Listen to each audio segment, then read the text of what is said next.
तो चलिए, जैसा कि आपको दिख रहा होगा कि आखिर ये मैंने क्या किया है, ठीक है।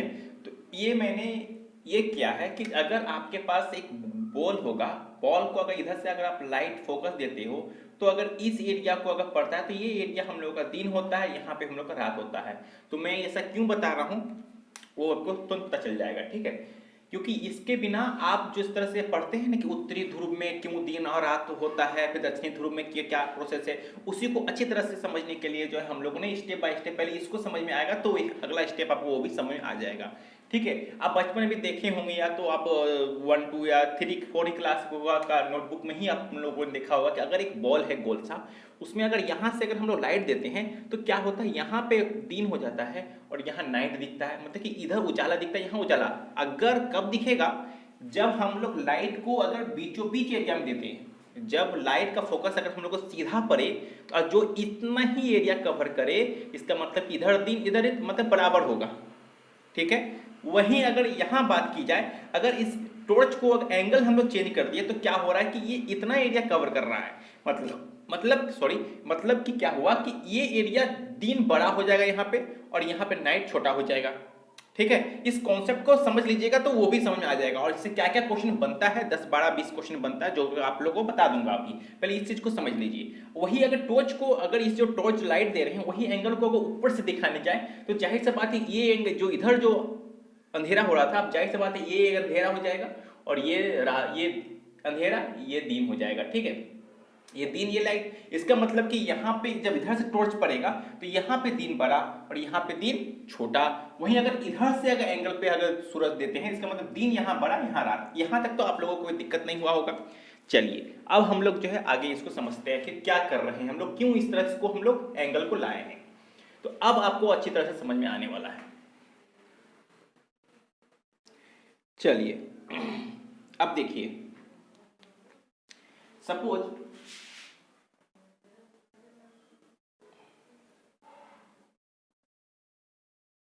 चलिए ये एक पृथ्वी हो गया। अब पृथ्वी में क्या हो रहा है कि अगर पृथ्वी को जो बीचों बीच से जो एक रेखा जो काटती है उसे हम लोग क्या कहते हैं, इसे हम लोग कहते हैं विषुवत रेखा कहते हैं। ये तो आप लोगों को सभी को पता होगा, जो कि 0 डिग्री पे बनता है, ये भी आप लोगों को बहुत अच्छी तरह से पता होगा। अब धीरे धीरे देखिए, अब जो ये जो बीचों बीच से जो काटा है, इसी के ऊपर को ये वाला भाग, आई मीन ये वाला भाग, और ये इसके नीचे वाला ये वाला भाग, इसका मतलब ये हो गया उत्तरी ध्रुव, ये हो गया दक्षिणी ध्रुव, ठीक है। जो बीचों बीच से काटे उसे हम लोग कहते हैं उत्तरी ध्रुव, जो नीचे से काटे उसको हम कहते हैं दक्षिणी ध्रुव, जो कि आप लोगों को अब तक पढ़े हुए होंगे। अब मगर अगर जो ऊपर से नीचे जो काटता है इसे हम लोग क्या कहते हैं, तो ये विषुवत रेखा कहते हैं। तो इसे या तो विषुवत रेखा कहिए या तो भूमध्य रेखा कहिए। मगर अब जो ऊपर से नीचे जो काटेगा इसको हम लोग कहेंगे क्या, देशांतर रेखा। मगर उसका कभी हम लोगों को जो अभी हम लोग उस पर नहीं आएंगे, ठीक है। पहले हम लोग इसको जानते हैं। अब देखिए दूसरा स्टेप, ये जो रेखा विषुवत रेखा के ऊपर जो एक रेखा बनती है वो रेखा हमारा क्या हो जाता है, वो हमारा 23.5 डिग्री पे बनता है, जो हम लोगों का होगा क्या, कर्क रेखा होता है। वहीं अगर हम बात करें यहाँ उसके विषुवत रेखा के नीचे की बात, तो ये हम लोगों का हो जाता है 23.5 डिग्री हो जाता है, जो कि मकर रेखा होता है। तो जो कि आप लोगों को यहाँ तक तो में कोई दिक्कत नहीं होगा। यहां तक समझ में आ गया आप लोगों को। अब अगला स्टेप अब हम लोग चलेंगे, आखिर हम लोग ऐसा क्यों कर रहे हैं। तो आप समझिए कि अगर हम लोग टॉर्च को अगर इस एंगल पे देते हैं, टॉर्च को अगर यहाँ पे हम लोग बैठाते हैं, इसका मतलब कि टॉर्च इतना एरिया कवर करेगा। अगर टॉर्च का लाइट अगर यहाँ पे पड़ता है, इसका मतलब कि यहाँ दिन बराबर रात बराबर, मतलब कि अगर टॉर्च का लाइट अगर विषुवत रेखा पे चमकेगा तो दिन और रात बराबर हो जाएगा, ठीक है। तो वो भी मैं आऊंगा कि किस दिन दिन और रात बराबर होता है, वो भी आएंगे हम लोग। अगर टॉर्च का एंगल को अगर हम लोग अगर और इस एंगल से देख ले, इस एंगल से देंगे, तो इसका मतलब अगर मकर रेखा पे अगर लाइट चमक रहा है, इसका मतलब क्या होगा कि ये एरिया ज्यादा दिन होगा, ये दिन ज्यादा होगा, रात बड़ा होगा यहाँ पे, क्योंकि ये रात ज्यादा बड़ा कवर कर रहा है, दिन बहुत छोटा एरिया कवर कर रहा है, मतलब कि दिन बड़ा हो जाएगा और रात छोटा हो जाएगा। वहीं अगर हम लोग कर्क रेखा पे अगर लाइट का फोकस देते हैं, तो इसका मतलब क्या हो गया कि कर्क रेखा पे जब सूरज का रोशनी जब कर्क रेखा पे पड़ेगा, आई मीन कोई लाइट अगर कर्क रेखा पे अगर ज्यादा पड़ता है, तो इसका मतलब कि ऊपर वाला एरिया जो है वहां दिन ज्यादा बड़ा हो जाएगा और रात छोटा हो जाएगा। तो अब आते हैं, चलिए अब हम लोग इस टॉपिक को आते हैं।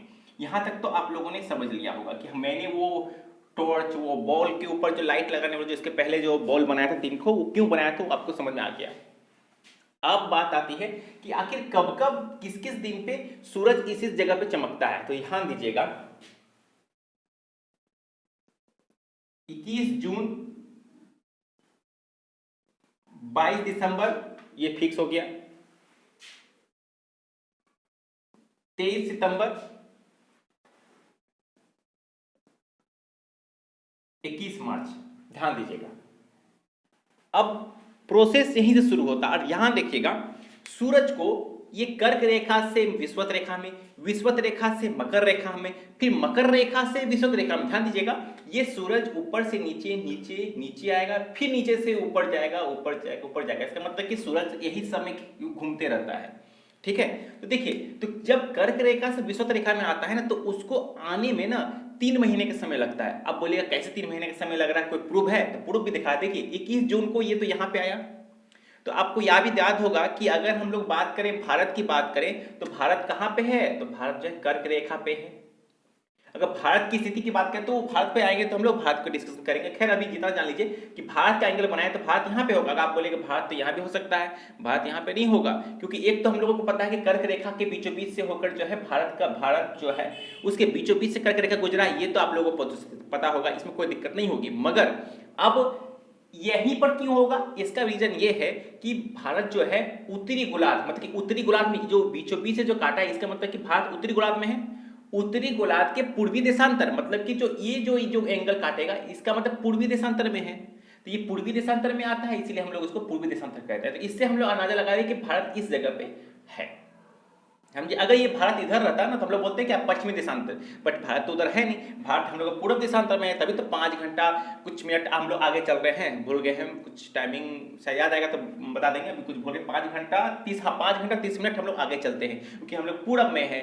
और जब ईस्ट इंडिया कंपनी जो आया था व्यापार करने के लिए, तो वो लोग का नाम ही था ईस्ट इंडिया कंपनी। ठीक है, तो वो लोग ईस्ट में आया था व्यापार करने के लिए। ईस्ट मतलब भारत, उसमें भारत कहते नहीं थे, बस ईस्ट इंडिया कंपनी। ईस्ट में जो है ईस्ट इंडिया कंपनी, ईस्ट में जो इंडिया है उसमें हम लोग व्यापार करने के लिए आए हैं। तो विक्टोरिया ने सिग्नेचर कर दिया, 1600 में सिग्नेचर कर दी, तो वहां से कंपनी बन गया। खैर वो अलग बात हो गया, हम लोग यही पे आते हैं, टॉपिक पे आते हैं। तो हर एक चीज को कहां से कहां जुड़ जाता है आप देख लीजिए।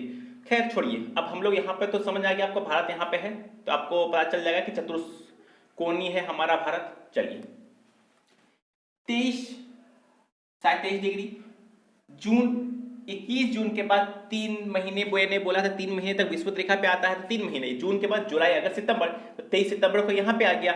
सितंबर के बाद फिर 3 महीने गिनिए, 3 महीने के बाद कहाँ आ गया हम लोग? 22 को आ गया। सितंबर के बाद अक्टूबर, नवंबर, दिसंबर, तो दिसंबर में हम लोग यहाँ आ गए मकर रेखा पे। जैसे हम लोग अभी 14 तारीख को हम लोग क्या मकर संक्रांति मनाए, क्यों मनाए? क्योंकि देखिए अभी हम लोग, भारत तो यहाँ पे है, हम भारत को इसी को लेके चल रहे, क्योंकि आपको समझ में आ गया। देखिए अब भारत बोल रहा है कि अब आ जा मेरे पास, तुम बहुत रह लिया नीचे, चलो तुम्हारे अब तुम तो अब आने वाला है, अब हम तुम्हारे स्वागत में चलो हम मकर संक्रांति मनाते हैं। क्यों मकर संक्रांति मनाते हैं? क्योंकि ये मकर रेखा को अब छोड़ रहा है, अभी विदाई कर रहा था। मान लीजिए हम लोग विदाई कर रहे हैं, ठीक है। अब बात यहां आती है कि अगर पूछा जाए क्वेश्चन में कि दिन और रात पृथ्वी पर बराबर किस दिन होता है, तो दिन अगर बात पूछी जाए तो याद रखिए 21 मार्च 23 सितंबर को। तो आप बोलिएगा क्यों हो रहा है? तो देखिए जून से शुरू करते, चलिए जून से 3 महीना सितंबर, सितंबर से दिसंबर, तो दिसंबर से भी तो फिर ऊपर जाएगा, तो दिसंबर से ऊपर कब जाएगा? 21 मार्च पहुंचेगा। कैसे कैसे होगा? देखिए दिसंबर हुआ, दिसंबर के बाद जनवरी, फरवरी, मार्च पहुंच गया, मार्च के बाद अप्रैल, मई, जून, जून पहुंच गया। ठीक है, तो ध्यान दीजिएगा कि अगर पृथ्वी का किरण यहाँ पे अगर पड़ता है, इस जगह पे पड़ता है, इसका मतलब दिन और रात बराबर हो गया। यहां तक समझ आ गया। मगर अब फंसिएगा, देखिए यहाँ पे क्या बोल रहा है, अब देखिए 21 जून को उत्तरी गोलार्ध में सूरज जब यहाँ पे चमकेगा, जब सूरज चमकेगा तो इस एरिया में दिन बड़ा हो जाएगा और रात हो जाएगा यहाँ पे। मतलब कि 21 जून को, ध्यान दीजिएगा, 21 जून को उत्तरी गोलार्ध में दिन बड़ा और रात छोटा होता है। कहाँ छोटा होगा रात? यहाँ पे क्या बोलता है आपका, उत्तरी दक्षिणी गोलार्ध में होगा। कैसे हम लोग, मैंने बोला वही, मैंने बोला जो टॉर्च अगर इस जगह पे पड़ेगा, इसका मतलब यहाँ दिन बड़ा हो जाएगा और यहाँ रात बड़ा हो जाएगा। यहाँ दिन बड़ा, यहाँ रात बड़ा, यहाँ दिन बड़ा तो रात छोटा, यहाँ दिन बड़ा रात बड़ा तो दिन छोटा। देखिए क्वेश्चन पूछेगा कैसे, 21 जून उत्तरी गोलार्ध में क्या होता है, दिन बड़ा होता है कि छोटा होता है कि क्या होता है? तो आपको ध्यान देना होगा कि 21 जून बोला जा रहा है, तो 21 जून आखिर कब किस जगह पे बोला जा रहा है? अगर ये 21 जून यहाँ पे बोला जा रहा है या तो आपको 21 जून यहीं पर बोला जाएगा। 21 जून उत्तरी गोलार्ध में क्या होगा? जाहिर सी बात है ये जो आपका एंगल है कर्क रेखा पे अगर सूरज चमक रहा है, इसका मतलब कि इस जगह पे दिन आपका बड़ा हो जाएगा और रात छोटा हो जाएगा। ठीक है, अगर यहाँ पे दिन हो रहा है तो यहाँ पे जाहिर सी बात है रात यहाँ पे क्या हो जाएगा? रात यहाँ पे क्या होगा? छोटा होगा। और दिन अगर बात करें, दिन यहाँ बड़ा हो जाएगा। तो हम लोग देख सकते हैं कि इस तरह से हम लोगों को कंटेंट हम लोग को मिल रहा है। 22 दिसंबर की बात की जाए, जैसे हम लोग क्या बोलते हैं 22 दिसंबर से 25 दिसंबर मनाते हैं बड़ा दिन के उपलक्ष्य में। बट बड़ा दिन तो होता नहीं है, बट बड़ा दिन होता है। बट जो इस एरिया में रह रहे हैं, जो मकर रेखा पे रह रहे हैं, जैसे कि ऑस्ट्रेलिया हो गया, अमेरिका हो गए, तो वो लोग मना सकते हैं यहाँ पे, क्योंकि यहाँ पे बड़ा दिन होता है। मगर हम लोग मनाते हैं, होता अगर है कहाँ पे है? होता है हम लोगों का वहाँ पे जो महाद्वीप अगर इस एरिया में आते हैं वो लोग वहाँ पे होते हैं, क्योंकि सूरज यहाँ पे चमकेगा। तो जहाँ पे सूरज चमकेगा वहीं पर दिन बड़ा होगा। तो सूरज 22 दिसंबर को हम सूरज चमकता है इस जगह पे, इसका मतलब हो गया क्या कि यहाँ पे दिन बड़ा रात छोटा। वहीं 21 जून की बात करें तो यहाँ पे दिन बड़ा और रात छोटा होता है। ठीक है, चलिए यहाँ समझ आ गया। अब वही अगर 21 मार्च 23 सितंबर की बात करें तो यहाँ पे हम लोगों को क्या हो जाता है? दिन और रात बराबर बराबर होता है, क्योंकि यहाँ पे सूरज एकदम सीधा सीधी चमकता है इस पे। ठीक है, तो यहाँ तक हम लोगों ने समझ लिया। अब आते हैं इसके बारे में कुछ पॉइंट जो एग्जाम में पूछे जाते हैं। अगर पूछा जाए पृथ्वी के विषुवतीय व्यास, एक होता है, एक क्वेश्चन आता है विषुवतीय व्यास, एक होता है ध्रुवीय व्यास। ठीक है, तो विषुवतीय व्यास का मतलब होता है विषुवत, मतलब जिसकी विषुवत है ना, तो विषुवत का व्यास, विषुवत का व्यास कितना है? तो व्यास हो जाएगा यहाँ, जैसे कि आपको यहाँ दिख रहा होगा 12,756 किलोमीटर। ये हो गया क्या? 12,756 लिख लेते हैं एक बार फिर से। 12,756 किलोमीटर हम लोगों क्या हो गया? व्यास हो गया। अगर पूछ दे ध्रुव, विषुवतीय ध्रुव पूछे जाए, ध्रुव मतलब ये ध्रुव और ये ध्रुव भी क्या ना होगा। तो ध्यान देखिए, हम लोग का पृथ्वी जो है ना एक्चुअली में गोल तो है नहीं, ये थोड़ा सा पृथ्वी ना इस आकार में है। ठीक है, ये जो पृथ्वी है हम लोग का वो जरा सा इस एंगल में घूम रहा है। ठीक है, इस एंगल में घूम रहा है। तो अब ये जो है जाहिर सी बात है ये बड़ा होगा, विषुवत तो बड़ा होगा और देशांतर छोटा होगा। इसका मतलब कि ये एंगल जो है छोटा पड़ जाएगा। तो अब ये कितना है? तो अगर ध्रुव की बात करें तो ध्रुव हम लोग का हो जाएगा 12,714। ठीक है, 12,714 किलोमीटर हम लोगों को ध्रुव की बात हो जाएगी। तो चलिए इसकी तो लंबाई और ये ज्ञात कर लिए। अब अगर त्रिज्या बात करें तो आखिर त्रिज्या कितनी हो जाएगी? तो त्रिज्या आप इसको काट दीजिए, त्रिज्या निकल जाएगी। तो त्रिज्या निकल जाएगा कितना? 6378। ठीक है, चलिए यहाँ तक हम लोगों ने कर लिया, कोई दिक्कत बात नहीं होगी। जैसे कि सपोज अगर हम लोग इसको काट भी देते हैं तो काटेंगे भी तो वही आ जाएगा, कितना आ जाएगा? 6 आ गया, 3 आ गया, 7 आ गया, इधर हो गया 8 आ गया, तो यही तो हो गया, यही तो त्रिज्या निकलेगा।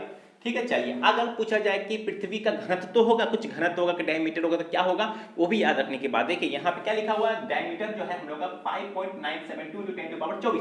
तो 24 याद रखने की बात है ही नहीं, 24 याद हो जाएगा आराम से। 10 मतलब 10 बज गया, 24 घंटा पूरा होने वाला है, तो 24 याद हो गया। अब 5.972 इसका क्या है? द्रव्यमान है। अगर वही अगर पूछा जाए कि औसत घनत्व की बात की जाए तो औसत घनत्व किसका क्या है? तो 5.5 ग्राम प्रति सेंटीमीटर क्यूब होता है। ठीक है, चलिए यहां तक तो ये दो हो गया हम लोग। अब इसको पृथ्वी को मापते हैं इरेटोस्थनीज। पृथ्वी को मापा किसने था? तो याद रखिएगा इरेटोस्थनीज ने मापा था। ठीक है, अगर पृथ्वी का माप किसने किया? इरेटोस्थनीज ने मापा था। और अगर पूछ दे पृथ्वी आखिर घूमता किधर से है, तो ध्यान दीजिएगा पृथ्वी घूमता है पश्चिम से पूरब। आप बोलिएगा कि कैसे, इसको कुछ सिद्ध है, कुछ इसका प्रूफ दिखा सकते हैं? वो भी दिखा देते हैं हमें आप लोगों को। देखिए क्या करना है, जैसे कि ये हो गया आपका सन, तो सन तो भाई अस्थिर है, उसको तो कोई दिक्कत नहीं है, मगर ये अर्थ को दिक्कत है ना, यहाँ अर्थ। तो ये क्या, अगर मान लीजिए अगर हम यहाँ पे खड़ा हैं, ठीक है, तो सन तो इधर तो नहीं जाता है, सन ऐसे जाता तब ना, हमारे सर के ऊपर से सन ऊपर जाता है। इसका मतलब कि क्या होगा कि हम ऐसे आ रहे हैं, मतलब कि क्या हो गया कि हम लोग पश्चिम की तरफ घूम रहे हैं, पश्चिम से पूरब की ओर। देखिए पश्चिम से पूरब की ओर घूम रहे हैं, तो एंटी क्लॉकवाइज घूम रहे हैं, ध्यान दीजिएगा यहाँ पे। ठीक है, तो अगर पूछा जाए कि अगर क्वेश्चन पूछे, ऐसे नहीं पूछेगा, या तो पूछ देगा पृथ्वी किस दिशा में घूमती है, तो पश्चिम से पूरब की ओर घूमती है। अगर पूछते हैं ऋतु परिवर्तन किस कारण से होता है, तो यहाँ पे आ जाएगा ऋतु परिवर्तन जो होता है पृथ्वी की प्रक्रिया करता है, पृथ्वी प्रक्रिया करता है सूरज का, तो प्रक्रिया के कारण जो है ये दिन और रात, या सॉरी दिन और रात नहीं, ऋतु परिवर्तन होता है। अगर दिन और रात की बात की जाए तो दिन और रात में हम लोगों को क्या होगा, पृथ्वी के घूमने के कारण, पृथ्वी अपने अक्ष पर जो घूम रहा है ना, उसके वजह से होता है। ठीक है। और अगर पूछते कि शायद पृथ्वी जो है कितने डिग्री पे झुकी हुई है, तो शायद 23 डिग्री पे पृथ्वी झुकी हुई है, ठीक है। आप बोलिएगा इसको भी हम कैसे देख सकते हैं, तो ध्यान रखिएगा, आप कभी ग्लोब लीजिएगा, ग्लोब जो आप देखते होंगे, तो ग्लोब क्या होता है, इस तरह से है, ऐसे ऐसे तो नहीं किया हुआ है, ग्लोब है एक्चुअली में इस तरह से करके, यहाँ ऐसे दिया हुआ है, यहाँ ऐसे दिया हुआ, ऐसे किया हुआ है, और यहाँ ऐसे आपका ये स्टैंड हो गया। इसका मतलब क्या है, पृथ्वी जो है ऐसे ही होगा, ठीक है। तो ये पृथ्वी हो गया, ये इसका स्टैंड हो गया, तो ये पृथ्वी तो है। तो पृथ्वी का ऐसा क्यों किया, क्योंकि ये शायद 23 डिग्री पे झुका हुआ है, इसीलिए हम लोग यहाँ पे पृथ्वी का ग्लोब जो लेते हैं ना, उसको हम लोग इस एंगल से डालते हैं। चलिए, यहाँ तक हम लोगों ने समझ लिया। अब देखिए और क्या क्या ऐसा पॉइंट है जो कि एग्जाम में पूछा जा सकता है। देखिए, हाँ, ऋतु परिवर्तन के बारे में पता चल गया। ऋतु परिवर्तन कब होगा, जब पृथ्वी सूरज का परिक्रमा करेगा तो हो जाएगा। चलिए, अब आते हैं ये, हाँ, अब पृथ्वी गोल है, ये किसने कहा था, तो पाइथागोरस ने कहा था। तो देखिए, पाइथागोरस गोल, गोल, गोर, गोर को गुला कर दो, हो गया गोल, तो हो गया गोल, गोल पाइथागोरस हो गया, ठीक है। अब आते हैं यहाँ पे मेन मजेदार बात है कि 4 जुलाई को अपसोर के कारण जो है ये दोनों दूर दूर होते हैं। देखिए, इसको मैं थोड़ा सा रफ करता हूं, थोड़ा सा छोटा सा बचा हुआ है, इसको तो थोड़ा सा करना होगा। देखिए, ये हो गया हम लोगों का अर्थ, ये हो गया हम लोगों का सन, और ये हो गया हम लोगों का अर्थ। तो ये दोनों के बीच की दूरी जो होता है ना, 4 जनवरी होता है। तो 4 जनवरी को अगर होता है तो इसका मतलब आप क्या बोलेंगे, 4 जनवरी होता है तो हम लोग को देश में तो ठंडा पड़ता है, यहाँ जब नजदीक है तो जाहिर सी बात हम लोग को देश में तो गर्मी आना चाहिए। बट माय फ्रेंड, ऐसा नहीं होता है। गर्मी क्यों होगा, क्योंकि हम लोग तो देखिए उस टाइम का 4 जनवरी, इसका मतलब सूरज तो भाई अभी मकर रेखा पे है, अभी हम लोग कहाँ उसी जगह पे गर्मी होगा जिस जगह पे सूरज चमक रहा होगा। तो देखिए, तो इस एरिया में जो आते हैं, जैसे अफ्रीका महाद्वीप हो गया, ऑस्ट्रेलिया हो गया, तो इस सब जगह में हम लोग, इस सब जगह में जो है यहाँ पे गर्मी पड़ता होगा, क्योंकि सूरज तो यहाँ जहां सूरज चमकेगा वहीं पर होगा। देखिए, 3 जनवरी को यहाँ पे सूरज बेजोर चमक रहा है, तो यहाँ पे चमक रहा है। भारत तो भाई यहाँ पे है, कर्क रेखा पे, तो यहाँ से यहाँ आने में उसको कितना समय लगेगा आप जान ही रहे हैं। अभी जून में पहुंचेगा वो वहां पे, तो तब तक जून में, तब तक तो यहाँ जुलाई में आ जाता है, जून के बाद जुलाई। तो जुलाई में देखिए पृथ्वी और सूरज आमने सामने होता है 4 जुलाई को।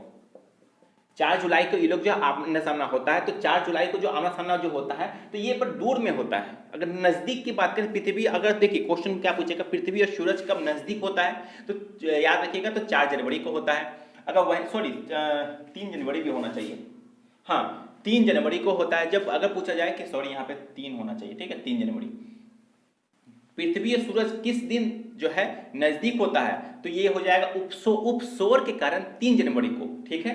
और अगर बात की जाए कब पृथ्वी और सन कब दूर दूर होता है, तो ध्यान दीजिएगा 4 जुलाई को होता है। देखिए 3 4 याद है, पहले 3 आता है फिर 4 आता है, फिर ज दोनों में है, ठीक है, ध्यान रखने बात है, इतना आप लोगों को ध्यान रखना होगा। और आप बोलिए कि यार यहाँ जब नजदीक पृथ्वी और सूरज नजदीक है तो गर्मी क्यों नहीं पड़ता, क्योंकि हम लोग के ऊपर नहीं गर्मी पड़ता है, मगर जहां पे सूरज चमक रहा है ना वहां पे गर्मी जरूर पड़ेगा, ठीक है। चलिए, तो हम लोगों ने इतना तो जान गया, उपसौर अपसौर। तो अपसौर के कारण जो है वो 4 जुलाई को होता है। अपसौर, अप मतलब उतना दूर, अप मतलब उतना दूर हमको जाना है, तो इसका मतलब दूर हो गया, अपसौर। याद रखिएगा, इससे कुछ ट्रिक लगा लीजिए जो कि याद करने में कोई दिक्कत ना हो, ठीक है।